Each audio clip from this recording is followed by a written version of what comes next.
Assalamualaikum warahmatullahi wabarakatuh.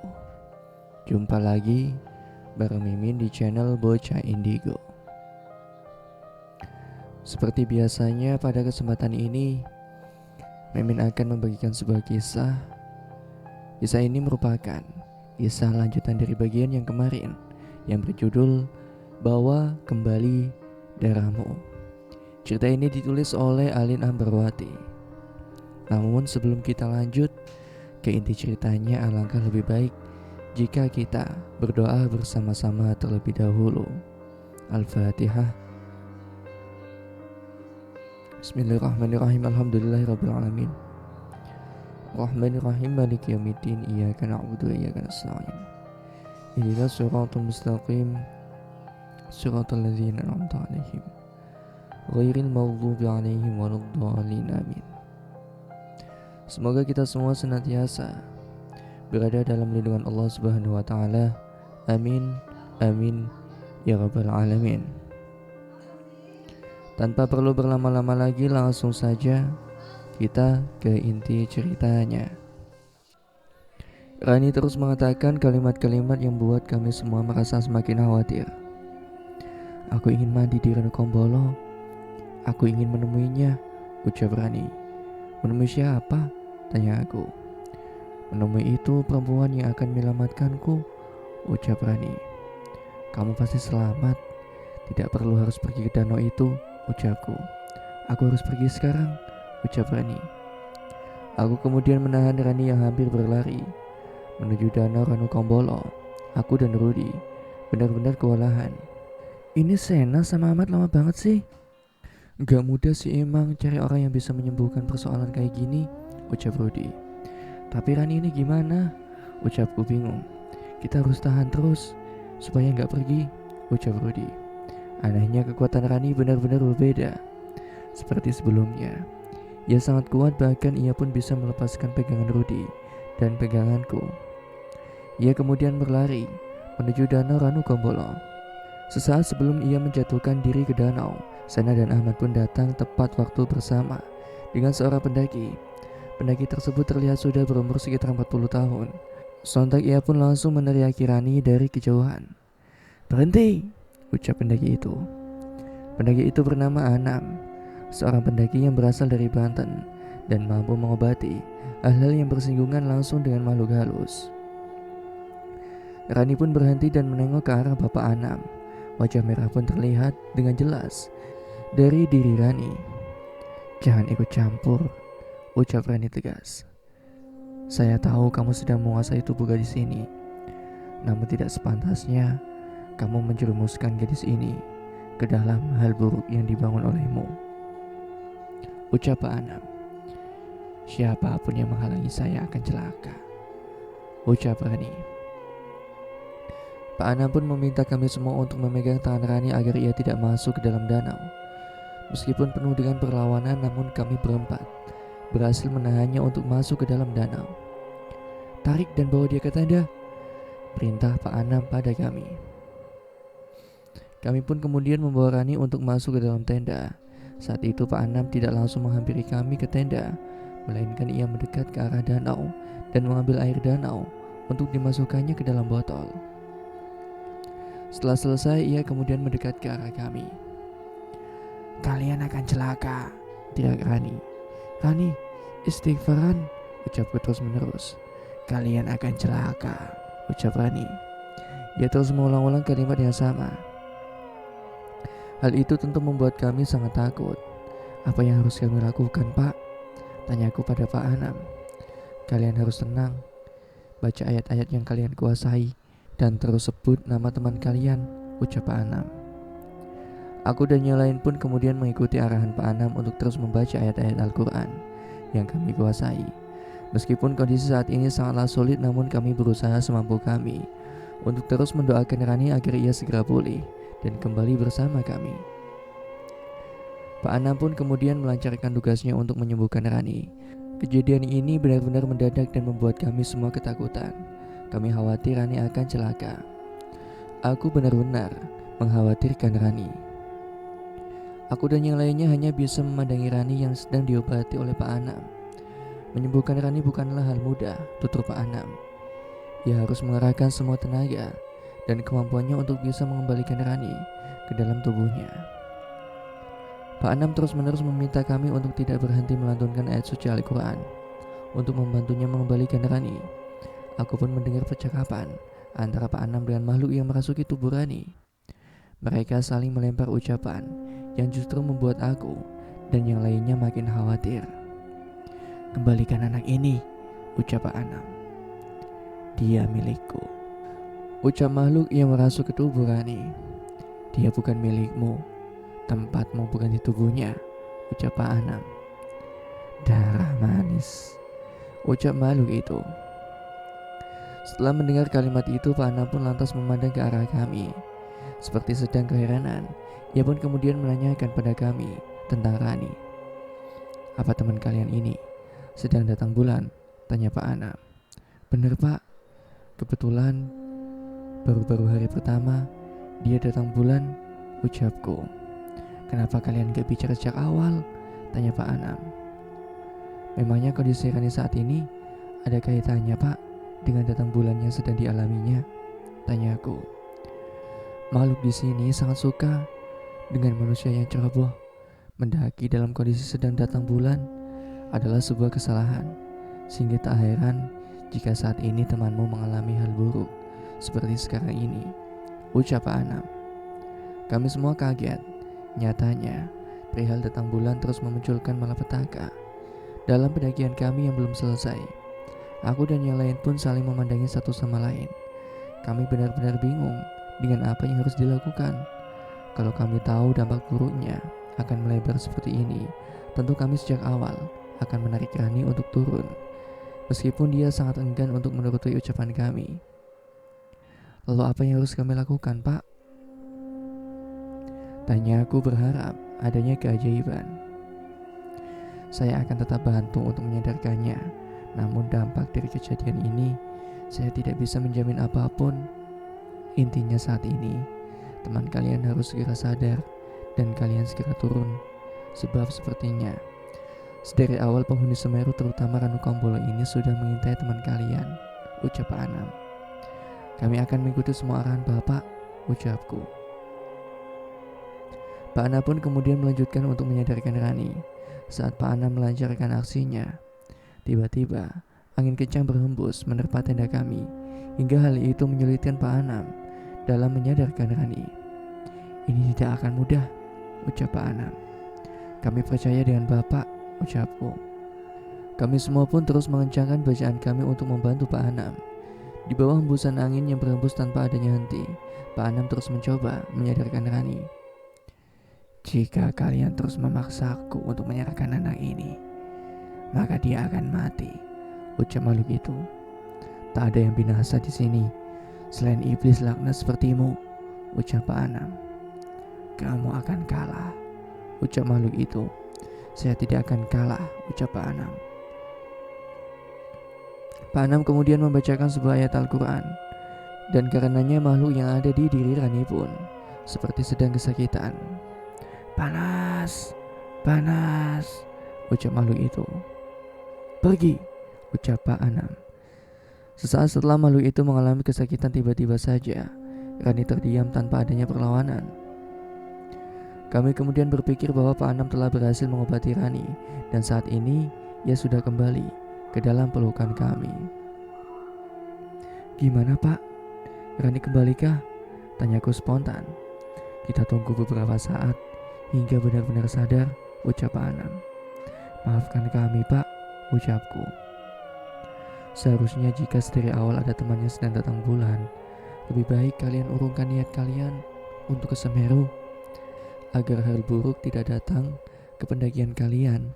Dan sepertinya dia pun juga melakukan kesalahan dengan membuang darah haidnya sembarangan, sebab makhluk yang merasuk ke dalam tubuhnya tadi meminta agar dia membawa kembali darahnya.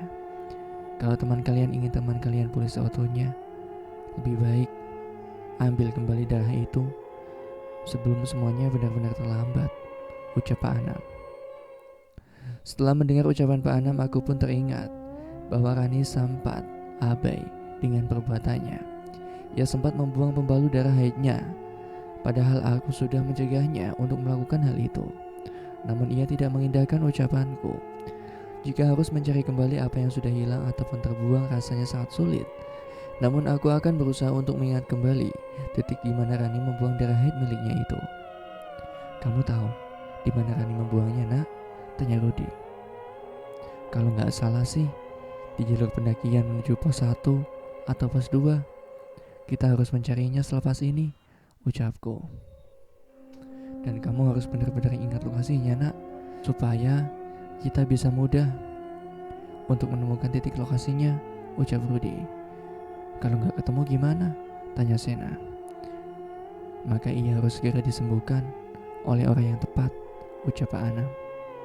Raut wajah kami benar-benar tegang setelah mengetahui bahwa kondisi persoalan yang sedang kami hadapi begitu pelik. Kesenangan yang kami harapkan nyatanya berujung kekhawatiran. Setelah beberapa menit, Rani pun akhirnya tersadarkan diri. Kami pun kemudian bergegas untuk menanyakan kondisinya. Ran, gimana kondisimu? Tanya aku. Kita di mana? Tanya Rani. Kita masih di Ranu Kombolo, ucapku. Apa dia udah pergi? Tanya Rani. Dia siapa? Tanya aku. Gadis berkebaya kuning, ucap Rani. Sudah, jangan pikirkan dia lagi, Ran, ucapku. Tapi, ucap Rani, lebih baik kamu fokus pada pemulihan kamu sendiri. Kami akan bantu kamu sadar seutuhnya, ucapku.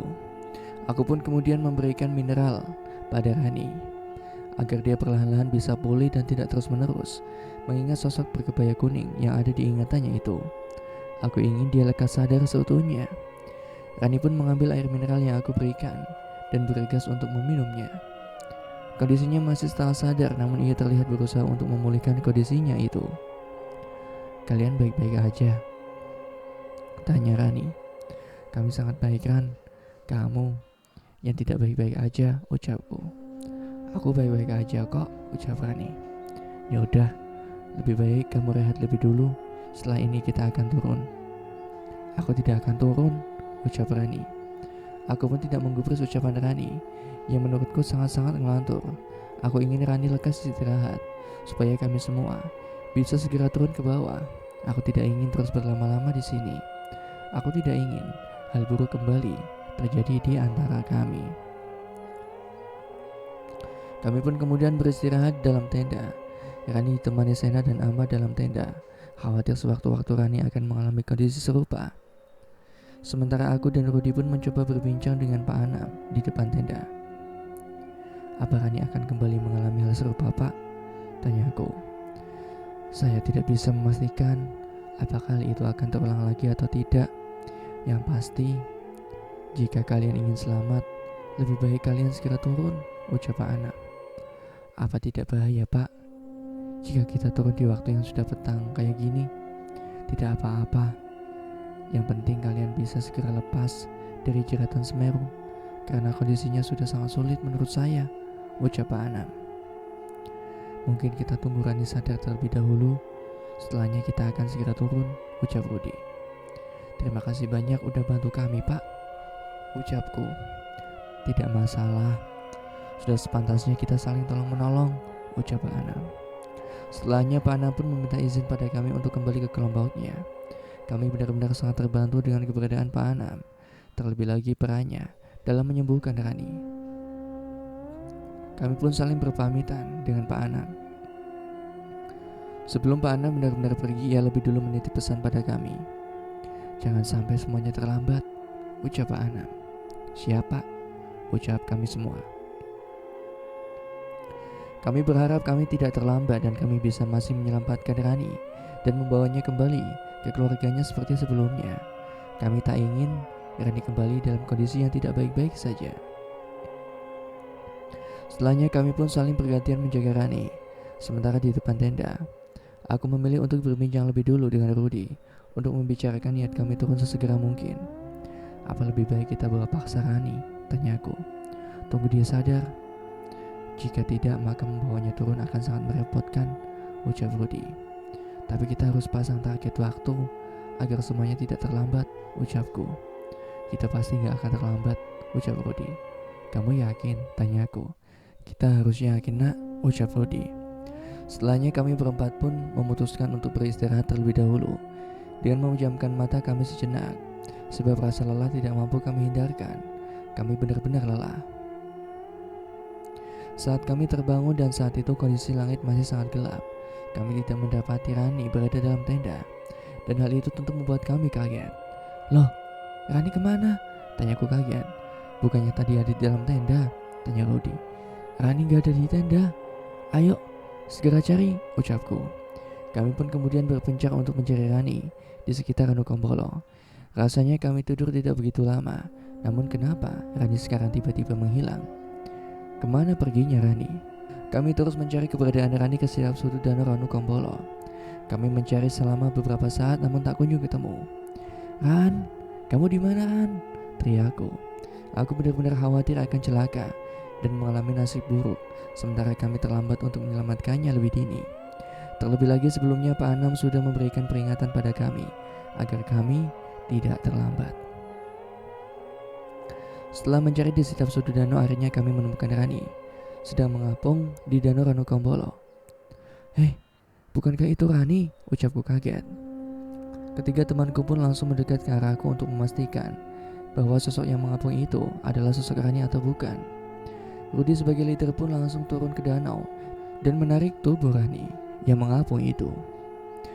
Betapa kagetnya kami semua saat setelah mengetahui bahwa tubuh yang mengapung itu adalah Rani. Dia sudah tak sadarkan diri dengan tubuh yang pucat pasi. Rudy pun menariknya untuk menepi ke pinggir danau. Aku menjerit seketika. Rani, bangun Ran, bangun, teriakku. Sementara Rudy langsung mencoba memberikan pertolongan pertama untuk Rani dengan harapan ia masih bisa diselamatkan. Gimana Ruth? Rani masih bisa ditolong kan? Tanyaku. Iya Ruth, bukankah dia tenggelam belum lama? Masih bisa diselamatkan kan? Tanya Sena gemetaran. Sementara Rudy terus fokus pada keselamatan Rani. Ia melakukan beberapa tindakan pertolongan pertama, namun hal itu tidak membuahkan hasil. Kita harus gimana sekarang? Ucap Rudy. Rudy tidak membicarakan kondisi Rani saat ini pada kami.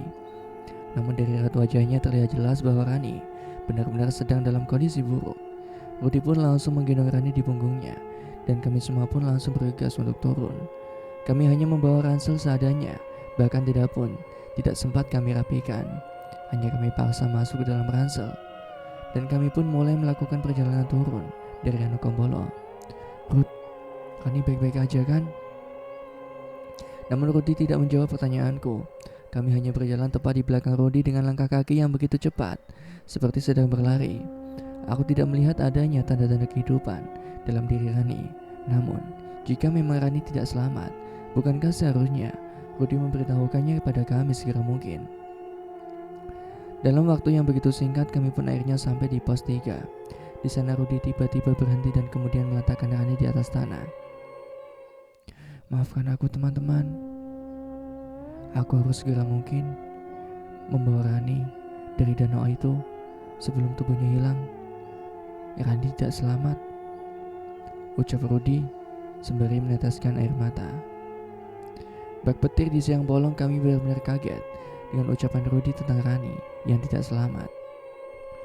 Aku pun bergegas untuk memeluk tubuh Rani yang saat itu sangat pucat.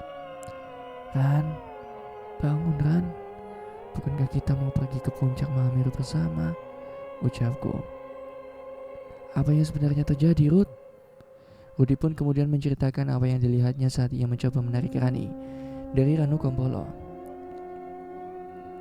Ia mengatakan bahwa tubuh Rani saat itu berada dalam dekapan perempuan berkebaya kuning. Bahkan banyak sekali darah yang mengelilingi tubuh Rani. Ia menarik tubuh Rani secara paksa agar jeratan sosok itu lekas pergi. Saat menarik tubuh Rani, sosok itu keluar terus mengikat Rani, hingga Rudy berpikir untuk sesegera mungkin membawa Rani untuk menjauh dari Ranu Kombolo. Tidak ada kesempatan untuk dia menjelaskan detail ceritanya, sebab semuanya terjadi begitu mendadak. Bahkan ia sendiri pun masih setengah sadar dengan apa yang terjadi saat ini.